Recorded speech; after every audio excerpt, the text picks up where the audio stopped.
story begins with a star party in the Shenandoah Valley, Virginia, where high schooler Leo Biederman is observing the night sky with his school astronomy club. As they scan the universe, Leo spots an unidentified object. His girlfriend, Sarah, and his teacher mistake that he misidentifies a known star, but Leo insists that it is something else. They look at it and finds it to be true. So the teacher asks Leo to take a photograph of the object and sends it to professional astronomer Dr. Marcus Wolf at the Kitt Peak National Observatory in Arizona. Dr. Wolf receives the image and quickly realizes the importance of what he is seeing. After some hurried calculations, he discovers that the object is indeed a comet, one that is on a direct collision course with Earth. The magnitude of the potential disaster is immediately clear to him. With the servers down, Wolf becomes frantic to raise the alarm and alert the world to the impending danger. He sets out on a desperate journey to deliver his findings to the authorities. However,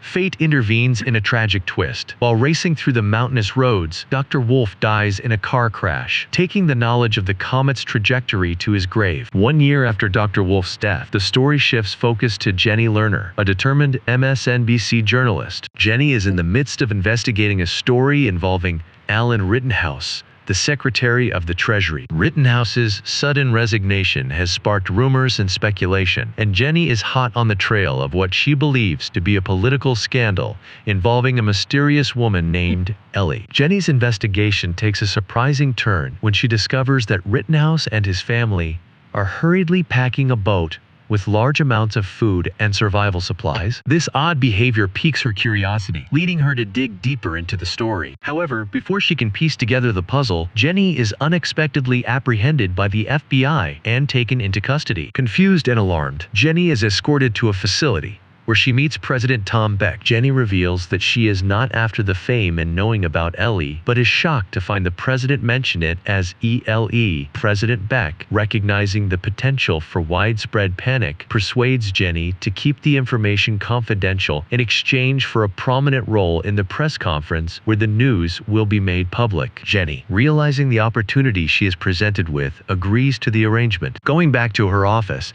Jenny searches on the internet for details on ELE and is shocked to discover that it stands for Extinction Level Event. Realizing the situations that she has gone through so far, Jenny comes to a conclusion that it all might be true. Later that night, she meets with her father and her new stepmother, who is only 2 years older than her. They find Jenny not so welcoming, but still, Jenny insists that her father get back with her mother and leaves. 2 days later, President Beck addresses the nation in a televised press conference. He confirms the existence of the Wolf-Biederman comet and its trajectory toward Earth. Leo and his family realize that it was his photograph that led to the comet's discovery. The president announces that the impact is expected in roughly 1 year, and the consequences could be catastrophic, potentially leading to the extinction of humanity. However, Beck offers a glimmer of hope. The United States and Russia have been secretly working together on a spacecraft named the Messiah, designed to intercept the comet and alter its course using nuclear bombs. The revelation sends shockwaves around the world. The public is thrust into a state of uncertainty and fear, grappling with the possibility of an apocalyptic future. The president's announcement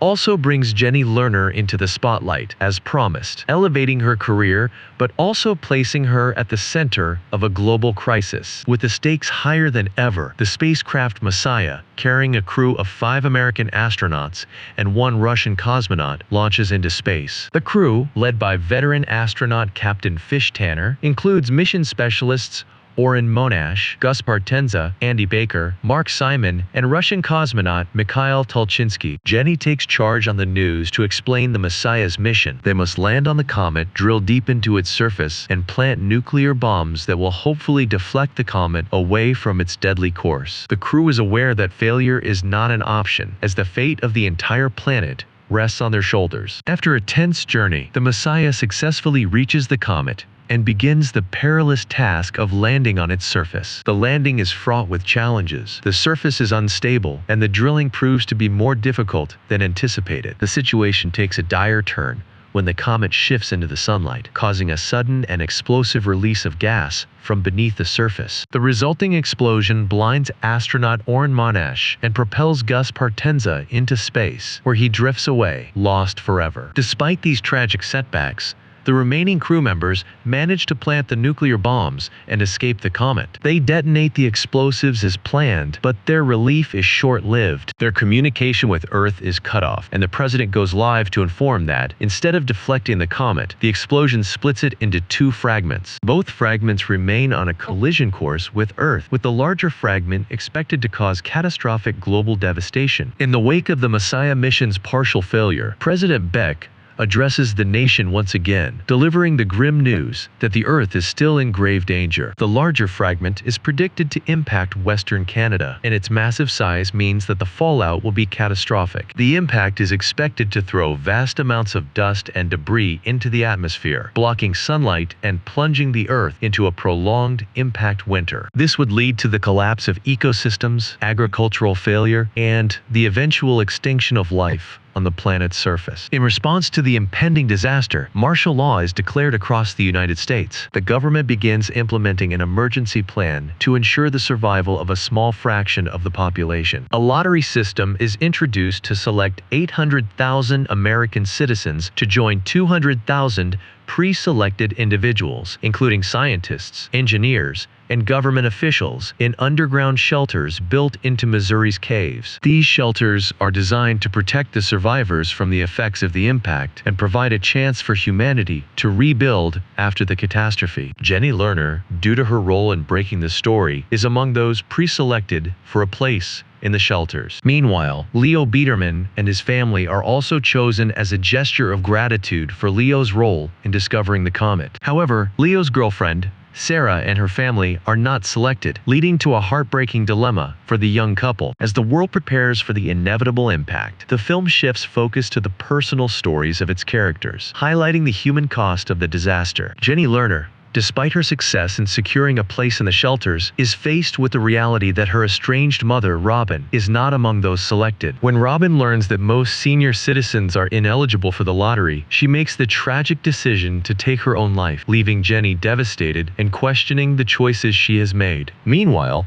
the government makes a final, desperate attempt to deflect the comet fragments using intercontinental ballistic missiles. The plan fails, and the reality of the coming catastrophe sinks in. Jenny decides to give up her place in the shelters. She offers her seat on an evacuation helicopter to a colleague, Beth, and her young daughter. Instead of seeking safety, Jenny travels to a beach where she reconciles with her estranged father, Jason Lerner. The two share a poignant moment of forgiveness and connection as they await the end together. The smaller of the 2 comet fragments strikes first. It slams into the Atlantic Ocean near Cape Hatteras, North Carolina, creating a massive mega tsunami. Jenny Lerner and her father are among the first casualties, their final moments spent together on the beach as the wave approaches. The gigantic wave sweeps across the eastern seaboard of the United States, devastating cities and towns in its path. Hours before the impact, Leo Biederman, driven by his love for Sarah, chooses to leave the safety of the shelters and search for her. As the tsunami wreaks havoc on the East Coast, Leo races against time to find Sarah's family on a gridlocked highway where panic-stricken families are trying to flee the advancing wave. Her parents ask her to leave with Leo, along with her baby brother. In a desperate bid for survival, Leo and Sarah take the baby and drive to higher ground, heading for the foothills of the Appalachian Mountains. They barely manage to escape the tsunami's reach, clinging to hope as they watch the waters recede. With the world reeling from the impact of the smaller fragment, all eyes turn to the larger and more destructive fragment, which is still on course to hit the planet. The surviving crew members of the Messiah get back their communication online and announce that they have made a fateful decision. Understanding that the survival of humanity depends on their actions, they choose to sacrifice themselves in a final attempt to destroy the wolf fragment. The plan is both daring and perilous. The crew will fly the Messiah deep into the heart of the fragment, planting their remaining nuclear bombs at its core. This suicidal mission offers the only remaining hope of breaking the comet into smaller pieces that will burn up harmlessly in Earth's atmosphere. Before embarking on this final mission, the crew members take a moment to say goodbye to their loved ones via video calls. Captain Fish Tanner shares that it was an honor to be on this mission with his crew, and with their goodbyes said, the crew of the Messiah proceeds with their mission. They navigate the spacecraft towards the fragment, and as they come in contact with it, the bombs on board detonate, obliterating the giant fragment in a massive explosion. The debris from the explosion burns up in the Earth's atmosphere, averting further catastrophe and ensuring that the planet, though scarred, will survive. Leo Biederman, Sarah, and her baby brother stand together on the hills, gazing out at the altered landscape. In the aftermath of the Messiah's sacrifice, the president addresses the survivors that the tsunami caused by the smaller fragment has left vast bands of land underwater. Millions have perished, and the survivors are left to pick up the pieces of a shattered world. However, the destruction of the larger fragment by the Messiah has averted total extinction, offering a glimmer of hope amidst the devastation. He acknowledges the tremendous loss suffered by humanity, but also emphasizes the strength and determination of the human spirit. The world, though forever changed, has been given a second chance. And that is it for this intense movie called Deep Impact. Comment down below your thoughts on this, and I shall see you in the next video. Until then, this is your host for Movie Recap, signing off.